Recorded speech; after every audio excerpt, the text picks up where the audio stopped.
Shalom Bapak Ibu yang dikasihi Tuhan. Jumpa lagi dengan saya dalam Pastor Message hari ini. Hari ini kita akan belajar dari sisi kehidupan Daud. Daud adalah seorang raja yang luar biasa. Ya, pastinya Daud adalah seorang raja yang super sibuk. Ya. Dari kehidupan Daud yang menarik bagi saya bukan kesuksesannya sebagai kepala pemerintahan yang hebat, ya, tetapi sisi kehidupan rohaninya. Inilah yang akan saya sampaikan pada hari ini. Karena sisi inilah yang paling menonjol dari kehidupan Daud. Tidak banyak diceritakan tentang kepintarannya dalam menjalankan roda pemerintahan. Tetapi dari sekian banyak pasal dan ayat yang terdapat dalam kitab Mazmur, semua itu tentang hubungannya dengan Tuhan. Mari kita baca dalam kitab Mazmur 101 ayat yang keempat. Saya akan bacakan buat Bapak Ibu semua. Hati yang bengkok akan menjauh daripadaku. Kejahatan aku tidak mau tahu. Bapak Ibu, seperti arti namanya, kitab Mazmur ini berisi puji-pujian. Ya, nyanyian yang dinaikkan dengan diiringi musik. Daud seringkali menyatakan isi hatinya, sikapnya kepada Tuhan dengan bermazmur.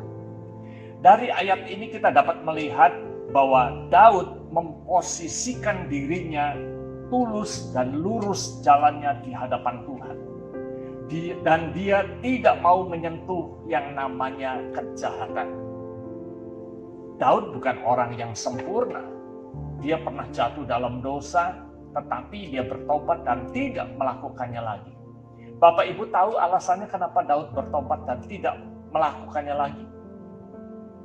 Alkitab mencatat dalam 2 Samuel 11 ayat 27. Saya akan bacakan untuk Bapak Ibu. Apa yang dilakukan Daud adalah jahat di mata Tuhan. Ya.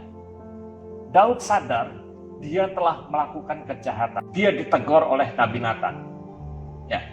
Oleh sebab itu, Daud menetapkan hatinya untuk tidak menyentuh kejahatan.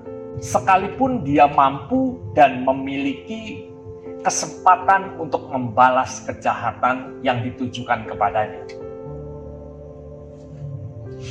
Mari kita lihat contoh yang dilakukan oleh Daud. Di dalam Mazmur 52 ayat yang pertama, firman Tuhan berbunyi demikian. Untuk pemimpin biduan, nyanyian pengajaran Daud. Ya. Ketika Doeg orang Edom itu datang memberitahukan kepada Saul bahwa Daud telah sampai di rumah Ahimelek, mengapa engkau memegahkan diri dengan kejahatan, hai pahlawan, terhadap orang yang dikasihi Allah sepanjang hari? Bapak Ibu, kisah tentang Doeg ini bisa kita baca di dalam 1 Samuel 21 dan 22. Daud mendapat kabar dari Imam Abiatar pada saat itu bahwa Doeg telah membunuh 85 orang imam di Nob. Bukan hanya imam, ya, juga penduduk laki-laki dan perempuan serta anak yang masih menyusui. Bahkan lembu, keledai, dan domba ditumpas habis oleh Doeg. Dalam Mazmur 52 ayat 2, 3, dan 4, Bapak Ibu bisa melihat bagaimana Daud melampiaskan kemarahannya terhadap kejahatan hebat yang dilakukan oleh Doeg. Kekejaman seperti itu membangkitkan perasaan-perasaan yang tidak dapat ditekan dalam diri Daud. Dalam Mazmurnya, Daud mengungkapkan apa yang dialaminya dan mengajukan permohonan pembalasan atas kejahatan Doeg. Mazmur 52 ayat 5, saya akan bacakan.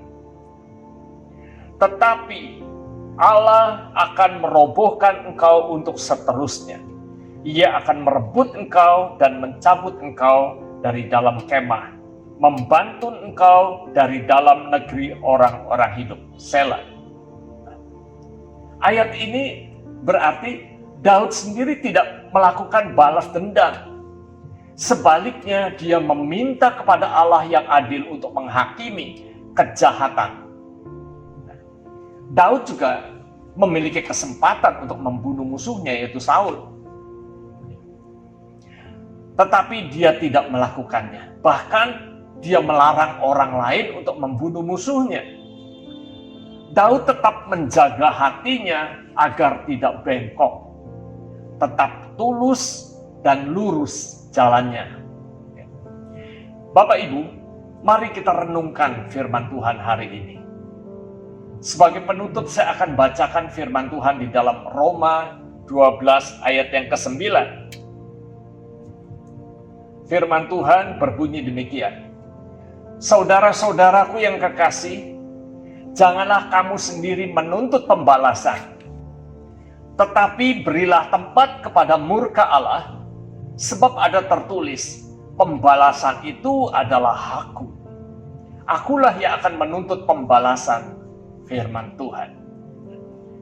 Bapak Ibu yang dikasihi Tuhan, apakah ada yang sedang merasa ketidakadilan pada saat-saat ini? Jangan biarkan hati kita dikuasai oleh kebencian, dendam, dan kemarahan. Mari kita belajar dari Daud. Datanglah pada Tuhan, serahkanlah perkaramu kepada Tuhan, dan nantikanlah pertolongan daripadanya. Pesan saya hari ini, peganglah firman Tuhan, jangan berpegang pada suasana hatimu. Amin. Mari kita berdoa. Bapa, terima kasih untuk sharing firman pada hari ini. Biarlah kiranya Roh Kudus akan menolong kami untuk kami mampu melakukan firman, untuk kami belajar menyerahkan segala sesuatunya kepadamu. Terima kasih. Terpujilah namamu. Di dalam nama Tuhan Yesus kami berdoa dan mengucap syukur. Haleluya. Amin. Tuhan Yesus memberkati Bapak Ibu semua.